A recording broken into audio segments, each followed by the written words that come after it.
Sigamos entonces con esto de la genética de poblaciones.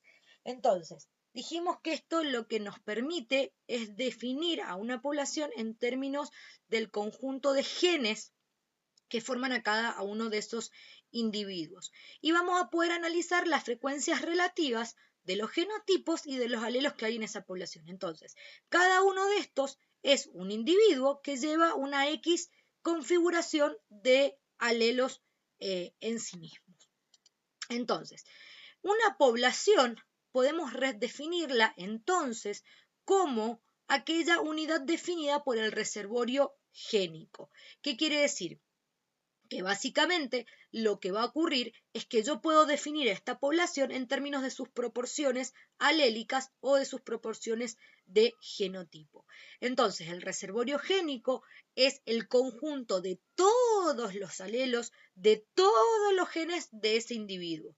A ver, ¿qué quiere decir esto de reservorio génico? Es una definición poblacional. Yo en una población puedo tener individuos de ojos verdes, de ojos marrones, de ojos negros o de ojos color tiempo. Entonces, el reservorio génico es todo eso. Ojos amarillos, ojos verdes, ojos azules, ojos color tiempo. Sin embargo, cada individuo lleva una configuración particular. Entonces, si yo veo esta población, el reservorio génico me está diciendo que tiene 4 alelos diferentes. Un alelo A dominante, un alelo A recesivo, un alelo B dominante y un alelo B recesivo. En este caso, este individuo lleva todas las configuraciones alélicas posibles, pero este, por ejemplo, no. Lleva solo las combinaciones recesivos. Entonces, el reservorio génico es el conjunto de todos los alelos de todos los genes de una población, pero ese reservorio génico se distribuye de manera temporal en los genotipos de cada individuo y va a ir cambiando a lo largo del tiempo.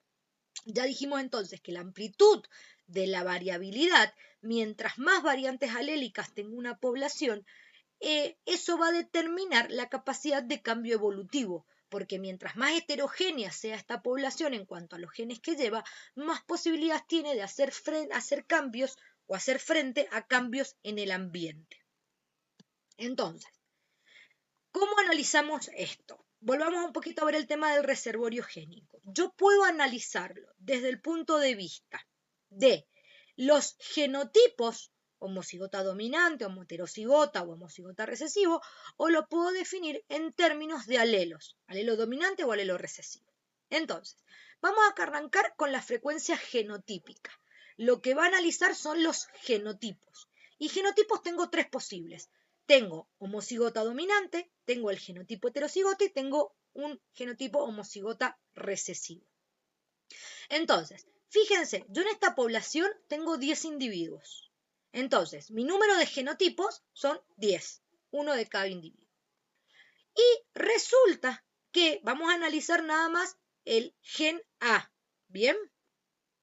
Resulta que si yo me pongo a contar el número absoluto, voy a encontrarme que tengo 5 homocigotas dominantes, 2 heterocigotas y 3 homocigotas recesivos. Entonces, D minúscula es el número absoluto de homocigotas dominantes. H minúscula es el número de homocigotas recesivos y R minúscula es, H es el número absoluto de heterocigotas y R es el número absoluto de homocigotas recesivos. Yo tengo 5 homocigotas dominantes, 2 heterocigotas, 3 homocigotas recesivos. Ahora, cuando yo hablo de frecuencia, yo digo cuánto impacto tiene ese número individual, ese número absoluto en la población en general. Entonces lo divido por la n, lo divido por el número de individuos. Entonces, D mayúscula es la frecuencia relativa, la proporción de homocigotas dominantes dentro de la población. Yo voy a tener que tengo 5 homocigotas dominantes cada 10 individuos. Entonces, la frecuencia relativa es 0,5. Voy a tener que tengo 2 heterocigotas por cada 10 individuos. La frecuencia relativa H mayúscula es 0,2.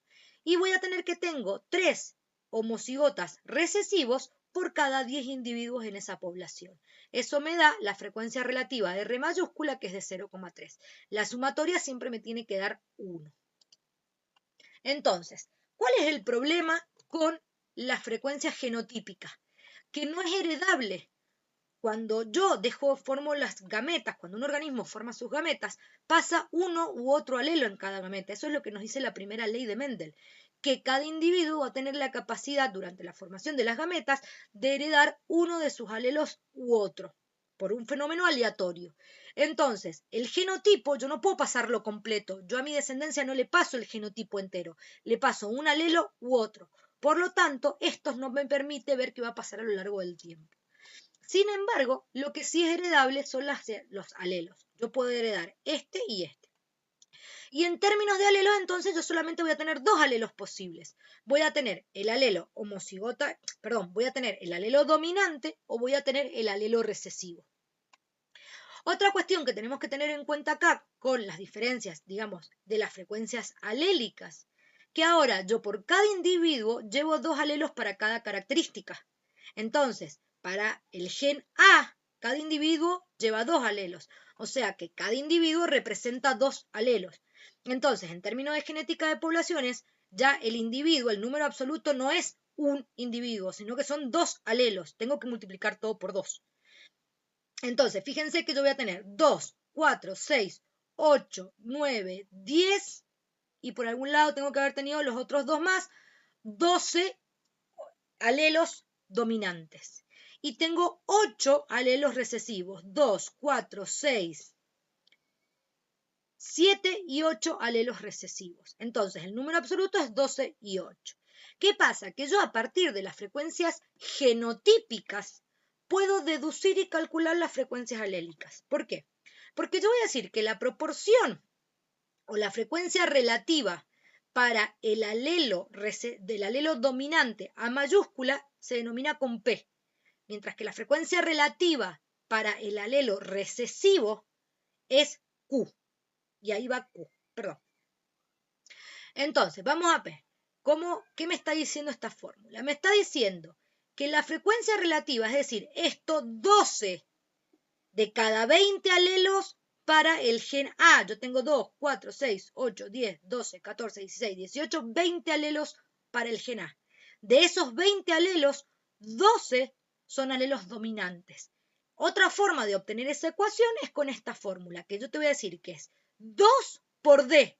¿Por qué? Porque D era el número absoluto de homocigotas dominantes. Y cada homocigota dominante lleva 2 alelos dominantes. Entonces yo digo que es 2 por D. Más un H. ¿Por qué? Porque un H es el número absoluto de heterocigotas. Y el número absoluto de heterocigotas, cada heterocigota lleva un alelo de cada tipo. Entonces yo lo sumo completo. Más 2 por N. ¿Por qué? Porque N era el número absoluto, 10 individuos. Pero cada individuo lleva 2 alelos, entonces lo multiplico por 2. Esta fórmula me permite sacar la frecuencia relativa del alelo dominante, que en este caso me da 0,6. Después, si ustedes quieren, controlen la cuenta. En rojo están los números respectivos.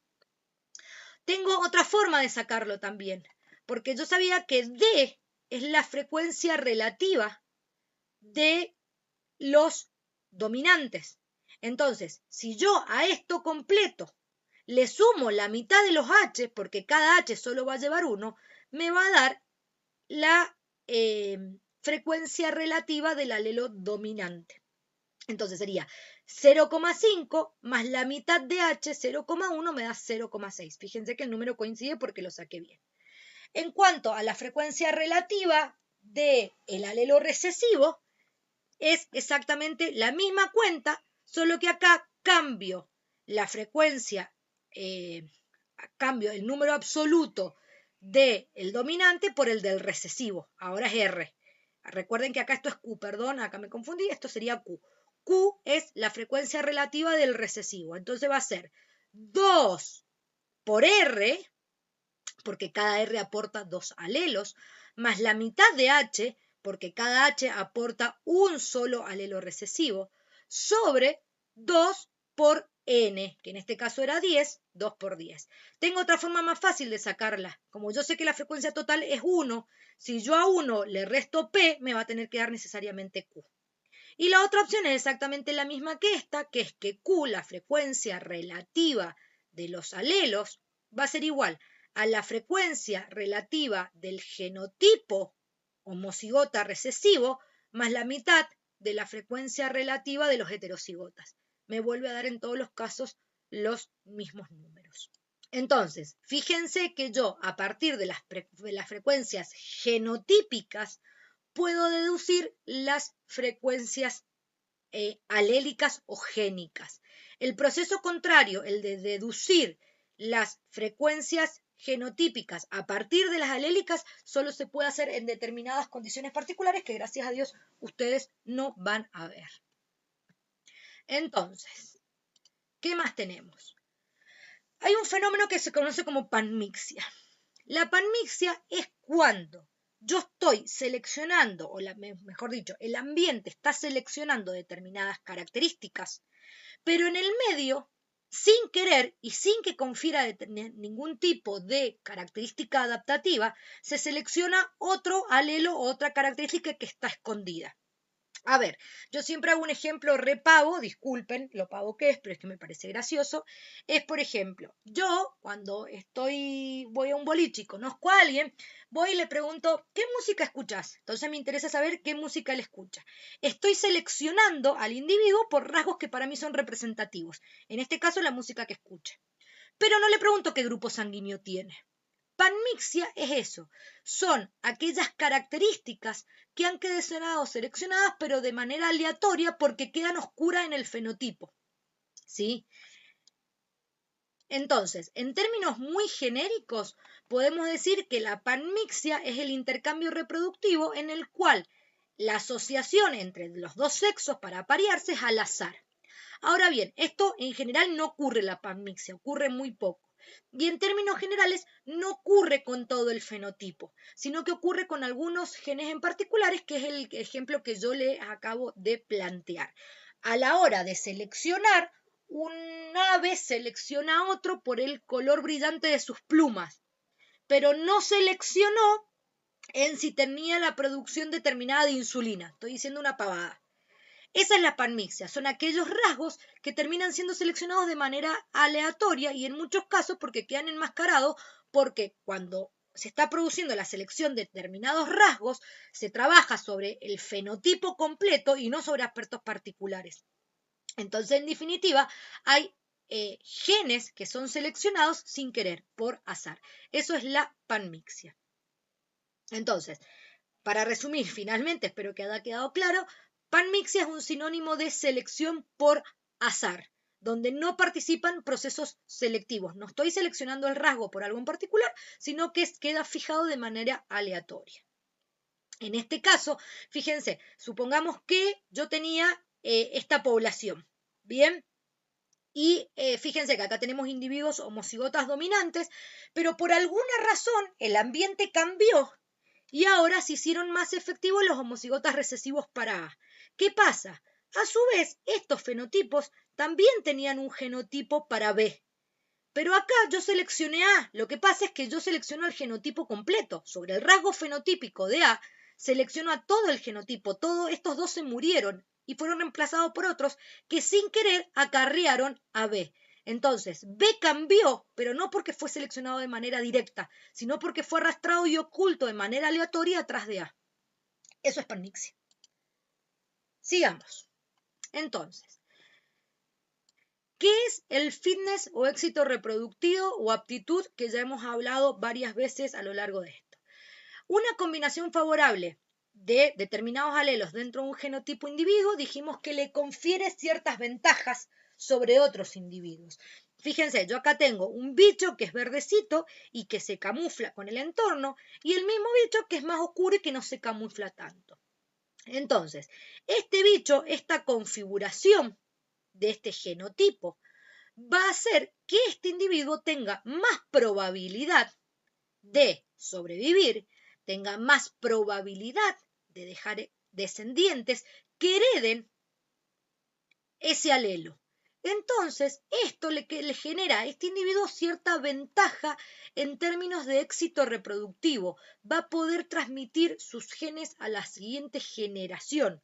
Probablemente esos alelos que le confirieron la ventaja adaptativa estén presentes en una mayor proporción en las próximas generaciones. Entonces, eso es el fitness o éxito reproductivo, la aptitud de un individuo, la capacidad que tiene de contribuir con sus genes a la generación siguiente. Entonces, es el número relativo de descendientes vivos que va a dejar el portador de esa variación que fue exitosa. Entonces, también podemos decir que la selección natural actúa generando un éxito reproductivo diferencial entre genotipos. Este capaz que sobrevive más tiempo y puede dejar 5 crías, y este capaz que o se muere antes, porque se lo comieron de llegar a la edad reproductiva y no pudo dejar ninguna cría, o como tiene que andar corriendo más y gastando más energía para poder ocultarse, hace que tengan menos tiempo para la reproducción. Entonces, en vez de dejar 5 crías, dejó 2. Este organismo tuvo más fitness, más éxito reproductivo, más aptitud que este, porque fue capaz de dejar más crías que heredan esa condición para la próxima generación. Los individuos que no logran adaptarse no necesariamente mueren, y por eso siempre hablamos en términos de probabilidades. Estos tienen menos probabilidad de sobrevivir, no necesariamente significa que se van a morir, y tienen menos probabilidad de dejar un menor número de crías. No necesariamente quiere decir que no van a dejar crías. Por eso la selección natural es tan lenta, porque no actúa eliminando las cosas de una. Esto no funciona, lo tiro a la basura. Esto no funciona, va a tener menor contribución en la generación siguiente. Y así, si se mantiene mucho a lo largo del tiempo, se va estableciendo una línea de cambio evolutivo que va hacia algún sector, es decir, aumenta la frecuencia en la población de los verdes y disminuye la población de los grises.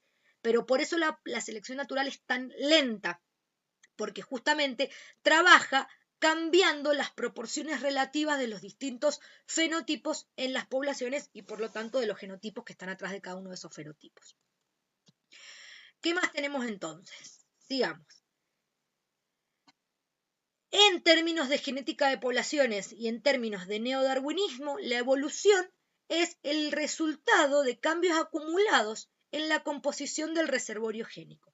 Es lo que le explicaba yo recién. Yo tengo esta población inicial donde si yo comparo las frecuencias alélicas, tengo una frecuencia de 0,6 para el alelo dominante y de 0,4 para el alelo recesivo. Ocurre un determinado fenómeno por el cual estos dos bichos desaparecen y aparecen estos dos bichos. Entonces, ahora cambió y la frecuencia relativa para los dominantes de 0,4 y la frecuencia relativa para el recesivo es de 0,6. Fíjense cómo cambiaron las frecuencias relativas. Para la genética de poblaciones esto es evolución. Para los neodarwinistas esto es evolución. Cambio en las frecuencias genotípicas, cambios en las frecuencias génicas o alélicas a lo largo del tiempo. Evolución por selección natural, cambio en las frecuencias de alelo de una generación a la siguiente como consecuencia de la reproducción diferencial de individuos que portan diferentes genotipos. Una determinada configuración genotípica, era esta configuración genotípica, fue mucho más eficiente, tuvo más fitness, pudo contribuir más a la generación siguiente y en la generación siguiente, en vez de haber 3 individuos que tenían el genotipo homocigota recesivo, en la siguiente generación ya tengo 5 individuos que tienen ese genotipo de homocigota recesivo. Entonces, ese cambio en la composición génica o alélica de la población, porque es la que es heredable, es lo que definimos como evolución por selección natural a la luz neodarwinista. Entonces, algunas cuestiones para ir cerrando este tema. La primera es que la evolución ocurre en las poblaciones. ¿Qué quiere decir esto? Que el que se selecciona es el individuo, porque el que tiene el rasgo que le permite sobrevivir más y tener un éxito reproductivo diferencial y obtener mayor aptitud es el individuo. Pero la que evoluciona es la población. Entonces, quiero que esto les quede muy en claro. Se selecciona al individuo, pero la que evoluciona es la población, porque un individuo no tiene capacidad de evolucionar, porque su espacio es limitado, vive en el mismo lugar, porque su continuidad temporal es una sola generación. Es él, se muere y se acabó él. Porque no tiene variabilidad genética un individuo en sí mismo. La variabilidad genética está en la población, está en el pool génico de la población.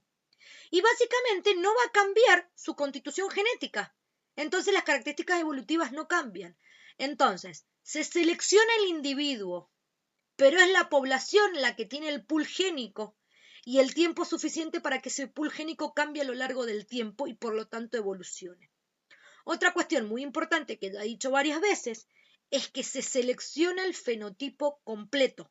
Si bien cuando yo digo, vamos, una hembra seleccionó al pavo de real de hoja más colorida, perdón, de hojas, de colas más coloridas, si bien la selección natural, en este caso una selección sexual, trabajó sobre un rasgo que fue la cola, el que sobrevivió fue el individuo completo. Y eso también es otro aspecto importante, porque se pueden seleccionar alguna serie de rasgos, pero otros se arrastran. Entonces el individuo sobrevive entero, no sobrevivió nada más que su cola. Entonces, se seleccionan los fenotipos resultados de la combinación genotípica que tiene ese individuo que lleva un determinado fenotipo, interacción con el ambiente. El fenotipo, el individuo que sobrevivió, que tiene más fitness, es el resultado de cómo su genotipo interactuó con el ambiente, aportándole mayor o menor fitness. Ciertas constituciones genéticas confieren a los individuos una mejor adaptación. Ya lo dijimos, van a vivir más y van a dejar más descendientes, o sea que van a tener un mayor fitness. En la siguiente generación, esos alelos que fueron más exitosos van a ser más frecuentes en la población, van a ir aumentando su frecuencia en la población y se van a ir haciendo mayoritarios. De esta manera, la población va a ir cambiando su constitución genética y puede llegar a surgir una nueva especie. Entonces, ese es el concepto de evolución por selección natural a la luz del neodarwinismo. Cambio progresivo y acumulativo de las frecuencias génicas o alélicas. Definición, recuádrenla, márquenla, denle un besito. Entonces, ¿cómo hacemos para cuantificar esta variabilidad? Estos ejemplos se los doy de vuelta porque están en el Curtis como para que los tengan a manos. Por un lado, Darwin pudo ver, él trabajaba con palomas también, y alguna de las situaciones que vio fue, por ejemplo, veía esto, una amplia variabilidad producto de una selección artificial. Entonces, en la selección artificial seleccionaban individuos con características particulares que eran importantes para el criador, una cola con más plumas, un pico que sea más grande o determinados atributos. Entonces, a partir de una única variedad silvestre se generan un montón de razas desarrolladas. Ahora, lo que pone en evidencia esto es que esa variabilidad estaba intrínseca en esos organismos, o sea, estaban los genes, que se manifestaran o no era otra cosa, pero estaban los genes presentes en esos individuos. O quizás en condiciones no naturales, este bicharraco súper estridente aparecía una vez cada 10 individuos y se lo comía un gavilán. Entonces no se veía demasiado, pero la variabilidad está presente y está oculta en el reservorio del pool génico de la población. Y bajo determinadas condiciones de presión selectiva, podemos hacer que esa variabilidad salga a la luz. Entonces, ¿cómo se puede cuantificar esa variabilidad? Un mecanismo se llama el Western blot. El Western blot es un mecanismo de análisis proteico, que si bien lo que analizamos son proteínas, permite inferir los alelos que están detrás de esas proteínas. Nosotros sabemos básicamente que un alelo de un determinado gen va a configurar una determinada proteína. Entonces, yo analizando las proteínas y las diferencias entre distintas proteínas, puedo ver cuán diferentes son o no y encontrar esos alelos, o inferir, mejor dicho, esos alelos. Entonces, lo que hace es permitir identificar proteínas específicas en una mezcla. Entonces, ¿en qué se va a basar? Primero este procedimiento, el Western blot, se basa en las propiedades eléctricas que tienen que ver con la carga eléctrica de las proteínas y con el tamaño. ¿Por qué? Porque yo lo que hago es hago una papilla. Este es un ejemplo, por ejemplo, que se hizo un experimento descrito en el Curtis con moscas de la fruta. Yo las agarro y las muelo, las hago papillas. Homogenizo todas esas muestras. Después la siembro en este sustrato que es un gel, es como si fuera una esponja. ¿Ven? Ahí la están sembrando. Cargo en esos pocillitos esa papilla. ¿Bien? Y después lo que le aplico es un campo magnético. Hago atravesar una electricidad. Entonces, ¿qué pasa? Aparte, normalmente le di cierta carga negativa a las proteínas y la mayoría ya la tienen. Entonces, ¿qué pasa? Las proteínas que estaban acá con carga negativa, cuando sean sometidas a este campo eléctrico, van a empezar a moverse a lo largo de ese gen. Y voy a empezar a observar la movilidad diferente de distintas proteínas. Y esto me va a permitir diferenciar qué proteínas hay, qué variantes de proteínas hay, porque si yo, por ejemplo, yo sé que en todos los casos sembré hemoglobina, pero resulta que cuando voy y veo ese Western blot, tengo una hemoglobina acá, otra acá y la otra acá, claramente, si bien todas son hemoglobinas, no son idénticas. Entonces, son todas hemoglobinas, pero son diferentes alelos, son variantes del mismo gen. Entonces, la velocidad y el tamaño va a determinar cómo se mueven estas partículas a lo largo del Western blot. Y va a separar las proteínas por diferencias estructurales. En el Curtis aparece un ejemplo en el cual analizan 18 enzimas para ver si presentaban diferencias estructurales. Y a partir del análisis de esas enzimas pudieron inferir los genes que daban origen a esas enzimas. Entonces, fíjense qué es lo que vemos acá. Supongamos que yo agarré la enzima 1. Ellos hicieron un experimento con 18 enzimas. Analicemos la enzima 1. Hago el Western blot. Yo agarré 1, 2, 3, 4, agarré 7 individuos diferentes, los hice papitas, los sembré. Hago el Western blot y veo que esos 7 individuos, todas sus proteínas corrieron igual en el Western blot. Entonces, claramente, esa enzima era idéntica en los 7 individuos. Eso encontraron en ese experimento, que de las 18 enzimas, 9 no presentaban variantes. 9 enzimas presentaban esta distribución, era exactamente igual entre todos los individuos. Eso se llaman que son enzimas monomórficas. ¿Qué quiere decir? Que están representadas por un solo alelo, no tiene variantes, todas son idénticas. Pero después agarraron más mosquitas, hicieron otra papilla y ahora analizaron otra enzima, la enzima 2. Y fíjense, resulta que el individuo 1, 2, el individuo 4 y el 5 corrieron de la misma forma. Este individuo presenta esa variante, 6 y 7 corrió diferente y 8 corrió todavía diferente. ¿Qué significa esto? Si en todos los casos es la misma enzima. Claramente hay alelos diferentes para esa enzima. Entonces, yo tengo un alelo, 2 alelos, 3 alelos, 4 variantes alélicas para la misma enzima. Esa es una enzima polimórfica. Quiere decir que para ese gen en particular hay más de una variante alélica, en este caso 4. En el experimento del Curtis, de las 18 enzimas, 9 eran monomórficas y las otras 9 eran polimórficas. Conclusiones generales que a través de estos estudios se ha llegado en seres humanos que el 25% de nuestros genes están representados por genes que son polimórficos, es decir, que tienen más de 2 variantes alélicas. Y también estos análisis han permitido ver que en los seres humanos somos heterocigotas para más del 7% de los genes. Datos que están en el Curtis. Entonces, ¿qué limitaciones presenta esta metodología del Western blot? Primero, que yo les dije que en este análisis, en el Western blot, se movían a lo largo del gel por tamaño y por carga. Ahora bien, ¿qué pasa? Que de los 20 aminoácidos que nosotros tenemos, 15 tienen carga neutra. 2 se comportan como ácidos, que son el ácido glutámico y el ácido aspartico. Y 3 se comportan como bases, que son la arginina, la histidina y la lisina. Entonces, ¿qué ocurre? Que hay variantes, ¿sí?, que tienen la misma carga. Y al tener la misma carga, no voy a poder diferenciarlos en el Western blot. Entonces, supongamos que yo tengo esta proteína que tiene 7 aminoácidos. Estos no me importan.